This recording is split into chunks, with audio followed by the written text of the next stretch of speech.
Më 26 korrikë 1963 në ora 5:17 Shkupi u goditën nga një tërmet shkatrues me magnitudë 6.1 sipas shkallës Richter. Si pasojë humbën jetën 1070 persona, rreth 3000 u plagosën, ndërsa mbi 200.000 qytetarë mbetën pa stre pasi mijëra objekte u shkatruan. Tragjedia ngjalli një valë të madh e solidariteti ndërkombëtar. 10 shtete dërguan ndihma për rindërtimin e qytetit, ndërsa edhe Kombet e Bashkuara u angazhuan në mbështetjen e Shkupit. Pas kësaj katastrofe natyrore, Shkupi u ringrit. E sot, 63 vjet më pas, në çarqinë e vjetër të Shkupit u shpalos një pllakë përkujtimore kushtuar urbanistit polak Adolf Ciborowski, i cili dha kontribut të ruajtjen e kësaj zone historike pas tërmetit.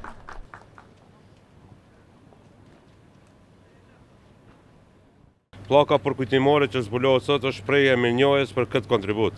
Ajo nderon një profesionist, vizion të cilit ndikoi në mënyrën se si u konceptua zhvillimi urban i Shkupit pas tërmetit dhe në ruajtjen e elementeve që edhe sot përbëjnë identitetin historik të qytetit.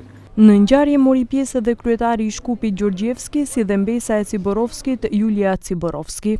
In my father's words, around it, the new city of Skopje has grown and is developing dynamically. And the old bazaar is becoming a space where music, culture and historical heritage meet. And as Professor Adolf Ciborowski used to say, history should co-create a modern future. 63 vjetori i tërmetit shkatërues u shënua edhe me vendosjen e kurorave me lule para monumentit të viktimave të tërmetit në varrezat e Butelit. Në Muzeun e Qytetit të Shkupit u hap ekspozit me titullin 63 vite Shkupi 63, ndërsa në mbrëmje në Parkun e Qytetit i jepet koncerti Shkupi Gëzimi im.